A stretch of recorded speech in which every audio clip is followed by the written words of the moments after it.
Romanos capítulo 5,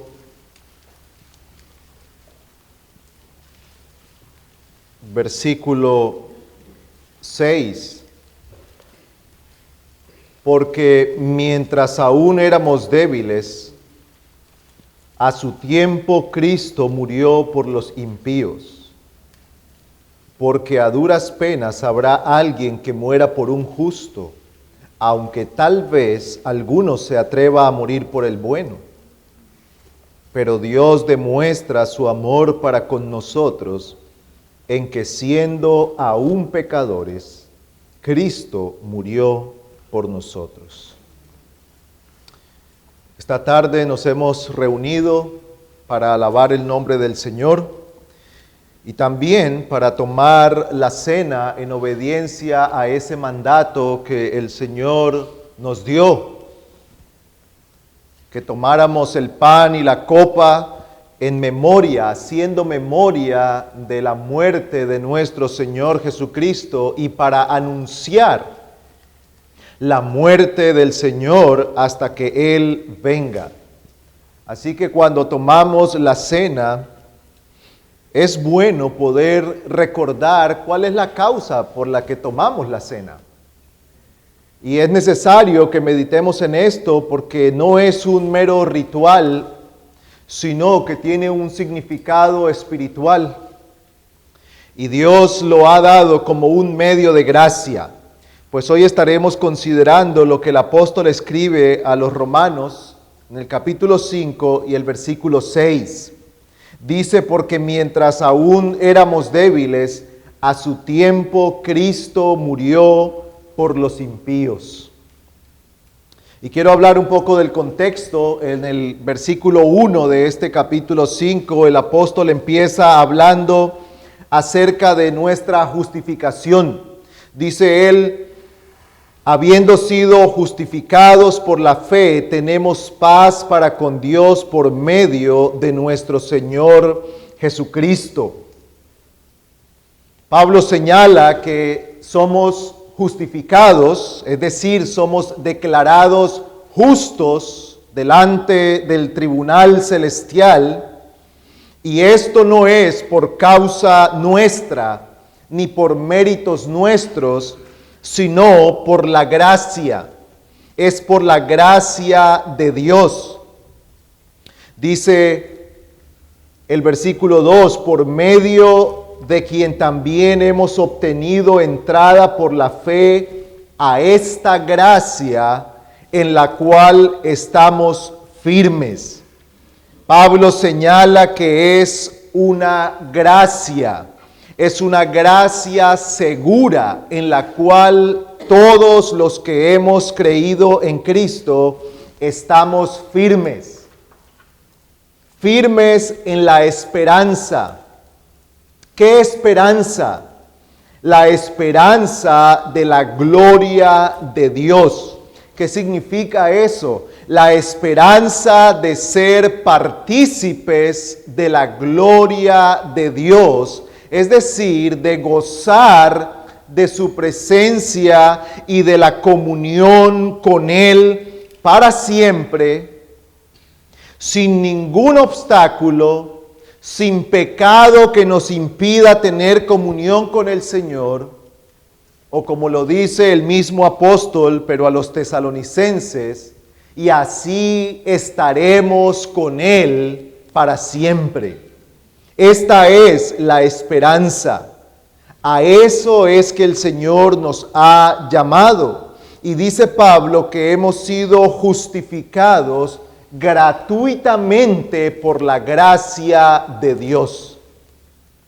En otras palabras, hemos recibido aquello contrario a lo que merecían nuestros pecados y nuestra rebelión. Cuando pensamos en un cristiano, pensamos en un pecador que por su pecado y rebelión merece el juicio y la condenación, pero Cristo le ha redimido de la muerte, le ha redimido del pecado y de la condenación eterna, Y esto no por mérito del pecador, sino por los méritos de Cristo. Por la vida perfecta de Cristo, por la muerte en la cruz de Cristo. Así que si tú eres un creyente, has sido justificado gratuitamente por la gracia de Dios, por los méritos de Cristo, y has obtenido esa bendición por la fe. Por la fe. Así que cuando consideramos lo que es ser justificados gratuitamente por la gracia de Dios, lo que es recibir lo contrario a lo que merecen nuestros pecados, nos damos cuenta que estamos completamente despojados de cualquier posibilidad de gloria personal, de cualquier posibilidad de exaltación propia. ¿Por qué tú eres salvo? Porque Cristo te ha redimido, porque Cristo te ha salvado. Y eso es lo que el apóstol argumenta a partir del versículo 6. Así que consideremos lo que dice Pablo con respecto a nuestra condición antes de Cristo y lo que dice Pablo acerca de la obra de nuestro Salvador en favor nuestro. Pues en primer lugar, consideremos lo que Pablo dice aquí. ¿Cuál era nuestra condición antes de ser alcanzados por la gracia de Dios? Versículo 6. Porque mientras aún éramos débiles, a su tiempo Cristo murió por los impíos, dice el versículo. Mientras aún éramos débiles. Con estas palabras o con esta palabra débil, el apóstol está hablando de la incapacidad del hombre para obrar justicia para ganar el cielo. Sin lugar a dudas que allí no se está refiriendo a una debilidad física. Pablo no habla de una incapacidad física para llegar a Dios. Pablo tampoco habla de una incapacidad intelectual. Cuando hablamos de la incapacidad humana para llegar a Dios, no hablamos de la incapacidad mental. Todos los hombres, generalmente todos los hombres, somos dotados con un intelecto capaz de aprender. Por eso creyentes y no creyentes podemos ir a una escuela y aprendemos. Y a través de nuestra vida hemos aprendido muchas cosas. No es una incapacidad intelectual.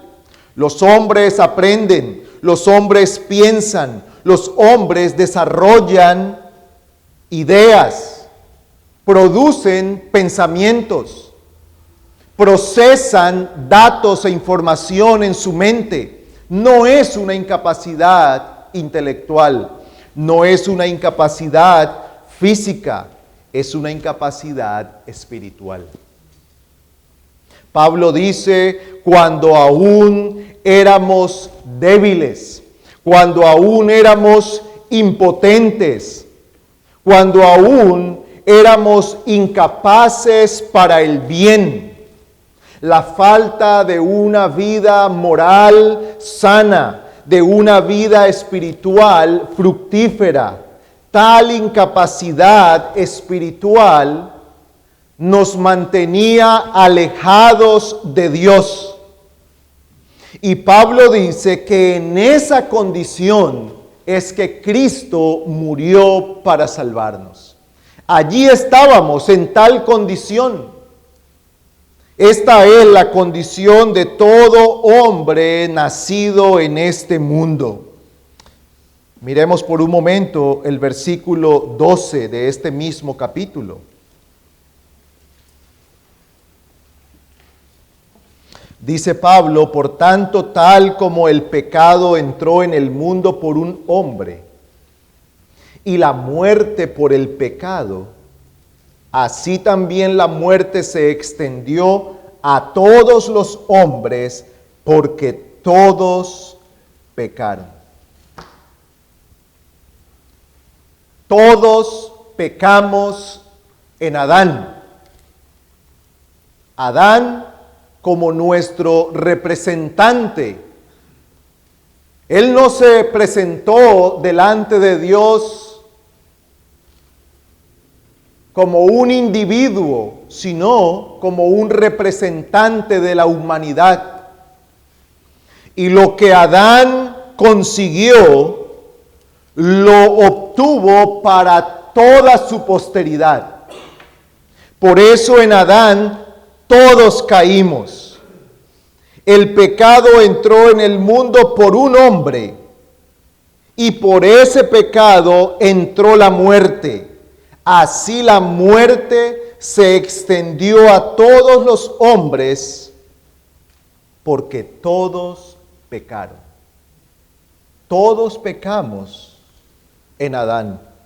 Él, nuestro representante, Él se presentó ante Dios como cabeza de la humanidad, y como cabeza de la humanidad cayó, por tanto todos caímos en Adán. Y esto es importante de entenderlo, porque si nosotros no creemos en esto, entonces creemos que todos los hombres nacen buenos y que es la vida, el entorno, la sociedad la que va corrompiendo. Pero lo que la Escritura dice es que a partir de Adán entró el pecado, porque todos pecamos en él, y por esa causa entró la muerte. Pero no solamente la muerte física, también la muerte espiritual, la separación de Dios. El hombre separado de Dios. Como dice Efesios 2:1, estabais muertos en vuestros delitos y pecados. Así describe el apóstol Pablo a los creyentes como muertos en delitos y pecados, separados de Dios, apartados de Dios, por lo tanto, muertos en vida. Otra vez, no muertos físicamente, no muertos intelectualmente, no, muertos espiritualmente, separados de Dios. Y esa muerte hace de los hombres personas incapaces, débiles, que no pueden por sí mismos obrar en justicia para agradar a Dios. Tal muerte produce esa separación y la enemistad entre el hombre y Dios. Por eso, en este mismo libro o carta a los Romanos, pero en el capítulo 8, Pablo describe al hombre sin Cristo, capítulo 8, versículo 7. Dice la Escritura, ya que la mente puesta en la carne es enemiga de Dios, porque no se sujeta a la ley de Dios, pues ni siquiera puede hacerlo. Y los que están en la carne no pueden agradar a Dios. Estar en la carne significa estar separado de Dios. Este capítulo hace una diferencia entre los que están en el Espíritu, es decir, los creyentes que han nacido de nuevo, y los que están en la carne, los que están en Adán, los que permanecen apartados de Dios. ¿Y cómo se describen a estas personas? Ya que la mente puesta en la carne es enemiga de Dios, porque no se sujeta a Dios, no se sujeta a su ley, no se sujeta a su voluntad, pues ni siquiera puede hacerlo. Y los que están en la carne no pueden agradar a Dios. No pueden. Esta es una declaración categórica. Es imposible para el hombre acercarse a Dios por sí mismo porque su mente es enemiga de Dios. Tal muerte espiritual lo ha apartado de Dios, lo mantiene apartado, lo mantiene en enemistad y hostilidad contra Dios. Esa es la condición de todos los hombres, a menos que Dios en su gracia obre para salvación.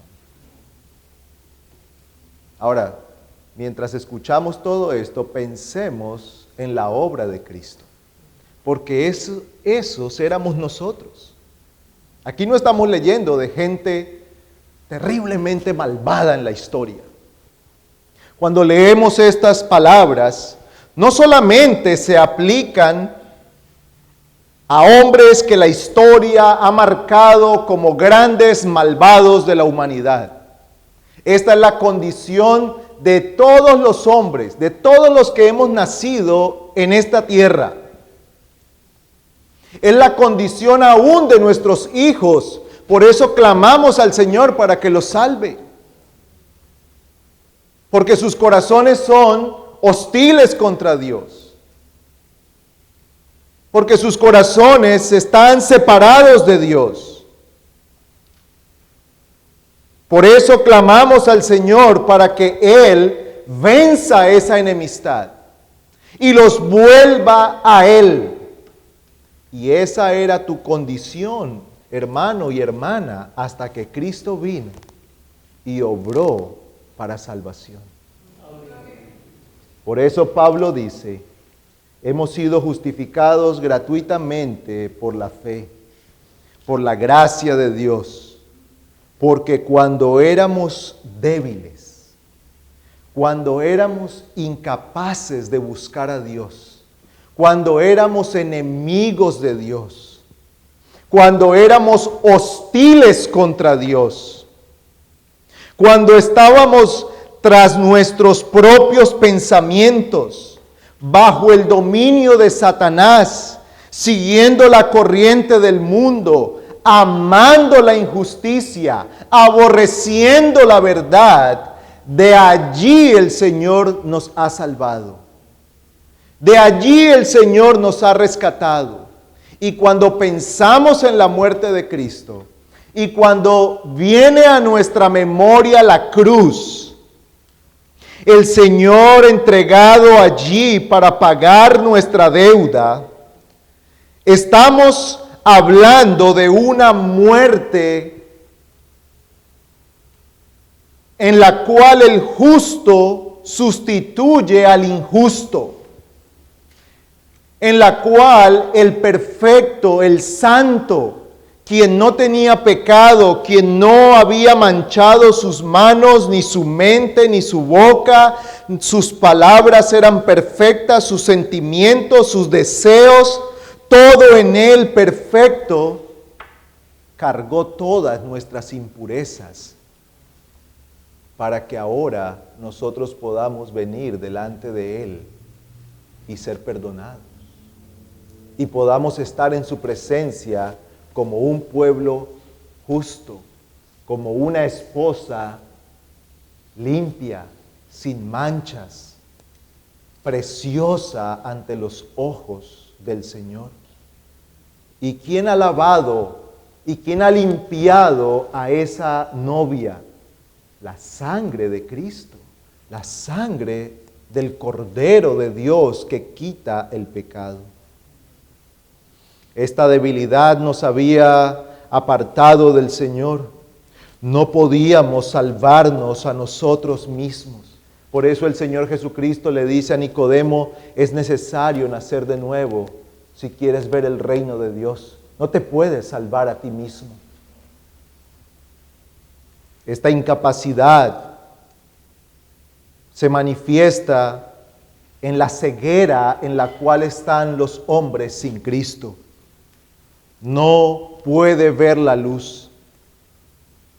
Y así estábamos nosotros, no podíamos ver la luz del Evangelio. No podíamos entender la verdad. Pablo escribe a los Corintios y dice que el Dios de este siglo cegó el entendimiento de los incrédulos para que no les resplandezca la luz del evangelio de la gloria de Cristo, el cual es la imagen de Dios. ¿Cómo se describe a la persona sin Cristo? Como uno al que el Dios de este siglo, el diablo, ha cegado el entendimiento. ¿Para qué? Para que no vea el resplandor de la luz del evangelio de la gloria de Cristo. Y esa era nuestra condición hasta que el Señor vino y nos dio vista. Y abrió los ojos de nuestro entendimiento y quitó ese velo cuando éramos débiles, cuando éramos ciegos, cuando éramos enemigos y hostiles, cuando no podíamos comprender la verdad espiritual. Algunos de ustedes mencionan que habían oído el Evangelio y habían leído la Biblia, pero no entendían nada. Y cuanto más oían y más leían, más confundidos estaban. Tal vez para algunos esa experiencia ha sido más fuerte que para otros, pero esa es la realidad de todos. Hasta que el Señor vino y abrió los ojos y la comprensión de la verdad empezó a fluir en la mente. Pero antes de que Cristo, por el poder del Espíritu, viniera, todo sonaba como un ruido que no se entiende. No era como una pieza musical que se comprende, se disfruta y fluye con sentido. No, era como un montón de ruidos y golpes que sonaban sin sentido, como palabras en un idioma que no conocemos. Tal vez nos están diciendo la mejor noticia del mundo y no la entendemos. Esa es la condición del hombre hasta que Cristo viene y abre el entendimiento. Pablo dice que éramos débiles. Éramos débiles para hacer el bien, éramos débiles para buscar a Dios, éramos débiles para ver la luz del Evangelio, débiles para comprender la verdad espiritual, débiles para buscar a Dios. Romanos 3:11 dice, no hay quien entienda, no hay quien busque a Dios. Esa debilidad de la que Pablo habla aquí se manifiesta en que no se busca a Dios. No hay quien entienda, no hay quien busque a Dios. Es una debilidad también para someterse a la ley de Dios y agradarle. Si hay algo que caracteriza a una persona que está sin Cristo, es que quiere agradarse a sí misma. Por sobre todas las cosas, busca agradarse a sí mismo. Pero aquel que ha sido llamado por el poder de Dios al conocimiento de la verdad, tiene como firme propósito agradar al Señor en todo. Es débil, muchas veces fracasa, muchas veces cae, pero siempre tiene como propósito agradar al Señor.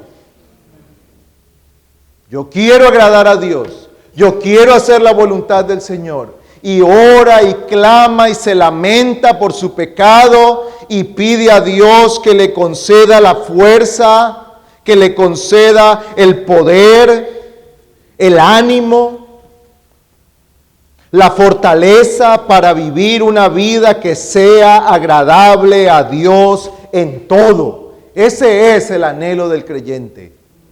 El anhelo del que está sin Cristo es agradarse a sí mismo, porque su mente es enemiga de Dios, no gusta de la ley de Dios, no se sujeta y no puede sujetarse.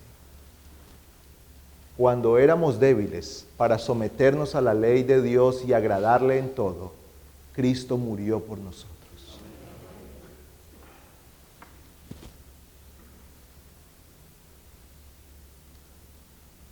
Generalmente nosotros oímos decir que los buenos reciben el bien, que a los buenos les va bien.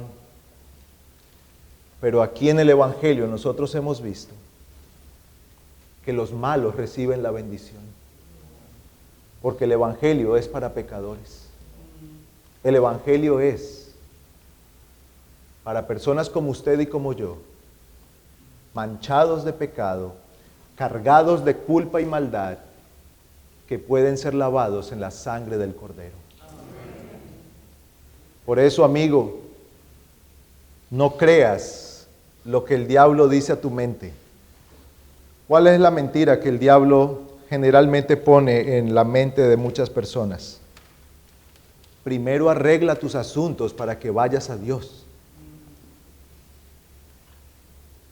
Cuando arregles tus asuntos y te pongas bien y seas justo y tengas todo en orden, entonces ve a Dios. Tú no puedes librarte de tus pecados por ti mismo, ni puedes arreglar tus pecados por ti mismo, ni puedes quitar la mancha de tu pecado por ti misma, ni puedes quitar tu culpa por ti misma. Cristo es para pecadores como usted y como yo, para débiles como usted y como yo, para los que no podemos salvarnos por nuestra propia fuerza. Cristo es el médico para los enfermos. El médico no vino, dijo el Señor, a sanar a los sanos. No necesitan médico. Él vino para los enfermos. Él vino para quitar la culpa de los malos, de los culpables. Él vino para salvar lo que se había perdido. Cuando éramos débiles, dice el apóstol, hermanos, cuando estábamos en nuestra condición de pecado, entonces Cristo murió. Pero lo segundo que Pablo dice aquí es justamente eso. Nos habla de la gracia que nos alcanzó. Porque mientras aún éramos débiles, a su tiempo Cristo murió por los impíos. Esta es la manifestación más grande del amor de Dios. Cuando éramos débiles, incapaces para el bien, incapaces para obrar justicia que nos lleve hasta Dios, entonces Cristo murió. Murió por los impíos. Dice a su tiempo, en el tiempo de Dios, en el tiempo señalado por el Señor. En el tiempo en el que Dios había establecido que el Mesías vendría, el Señor Jesucristo vino a la tierra, Dios hombre, tomó nuestro lugar en la cruz y se entregó para que por su muerte sean pagadas nuestras deudas, nuestras culpas. Dice que Él murió por los impíos. ¡Qué buena noticia! No dice que Cristo murió para salvar a los perfectos de la tierra, a los justos. Él no vino para salvar a los pocos justos que no se habían contaminado. Él vino para salvar impíos. ¿Qué significa esa palabra? Gente alejada de Dios, con un corazón que ignora a Dios. Apartado de Dios, que vive para sí mismo, ignorando a Dios, quitando a Dios de en medio de su vida y de su camino. Ese es uno que vive en impiedad, que no teme a Dios, que ha llegado a decir en su corazón, no hay Dios. Y tal vez tú digas, yo no me he declarado impío. Pero probablemente vives como uno. porque todo aquel que vive sin considerar a Dios, vive como un ateo. No es un ateo declarado, pero es un ateo practicante.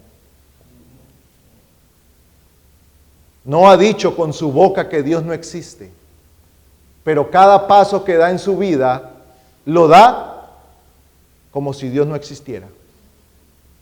Hace su propia voluntad, vive para sus deseos. Lo único que le interesa es satisfacer sus propios anhelos, sus planes, sus ideas, sus filosofías. Vive como si no hubiera Dios, como si no hubiera un juez universal, como si no hubiera un mañana y una eternidad. Eso es un ateo declarado o un ateo practicante. Pablo dice que el Señor murió, y esta palabra se repite varias veces en este texto, porque la paga del pecado es muerte. Cristo tuvo que morir para pagar la pena de nuestros pecados. Él se entregó como nuestro sustituto, soportando el castigo sobre sí que cada uno de nosotros, su pueblo, merecíamos. El justo por los injustos. Es cierto que Jesús es un gran ejemplo de vida. Es cierto que Jesús fue un gran maestro, pero sobre todo, es cierto que Cristo murió para el perdón de nuestros pecados. La muerte de Cristo es el sacrificio del sustituto perfecto para que nosotros los pecadores tengamos entrada a Dios. Hoy venimos aquí para tomar la cena. Tomamos el pan y la copa. Esto es mi cuerpo, esta es mi sangre, dice el Señor. Pero ¿qué significa eso? Pues a la luz de lo que nosotros hemos visto en este día, significa que Cristo murió porque era necesario para poder salvar pecadores. Cristo murió porque no había otro medio para redimir a un pueblo. Cristo murió porque el Señor en su inmenso amor quiso redimir a un pueblo de la caída. Porque Dios no nos dejó en la miseria de nuestra rebelión. ¿Sabe que Dios pudo habernos dejado a todos caídos? Después de la caída de Adán, todos pudimos haber nacido en pecado y rebelión contra el Señor y el Señor no haber hecho nada para redimirnos y Él seguiría siendo perfectamente justo, completamente bueno. Pero Dios, en su gran amor, de tal manera amó Dios al mundo, que ha dado a su Hijo para salvar a débiles, incapaces, pecadores, cargados de culpas, para salvar a un religioso como Nicodemo, para salvar a una inmoral como la mujer samaritana, para salvar a un perseguidor como Pablo, para salvar a un idólatra, para salvar a un mentiroso, para salvar a uno que se creía bueno, para salvar a uno que había cometido pecados tan horribles que sería vergonzoso contarlos delante de otros. Cristo murió para salvar pecadores. Hermanos, hoy estamos aquí para hacer memoria de la muerte de Cristo, quien se entregó para el perdón de pecadores como usted y como yo. Amigo, Cristo murió para salvar pecadores como usted. Son muchos sus pecados, la gracia de Cristo es mayor. Es muy grande su maldad, la sangre de Cristo es suficiente para perdonar todo pecado.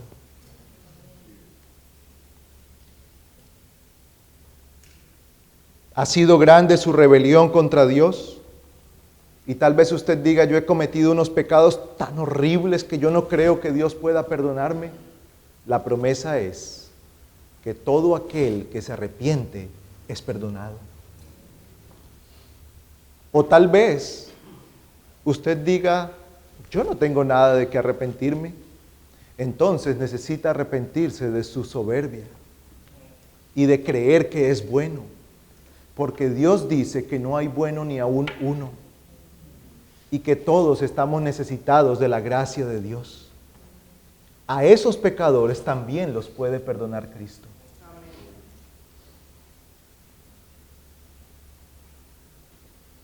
¿Sabe quién es el único que no es perdonado? El pecador que no se arrepiente. El pecador que no se arrepiente. No dejes que tu dureza y tu arrogancia te lleven al infierno por no arrepentirte. Ven hoy a Cristo. Y cuando seas testigo de la iglesia del Señor, tomando el pan y la copa esta tarde, haciendo memoria del cuerpo y de la sangre del Señor, piensa que Cristo murió para perdonar pecadores y que puede ser tu Salvador hoy. Acude al Señor en arrepentimiento y fe. La muerte de Cristo es el sacrificio del sustituto perfecto para que nosotros, pecadores, tengamos entrada delante del Señor. Oremos.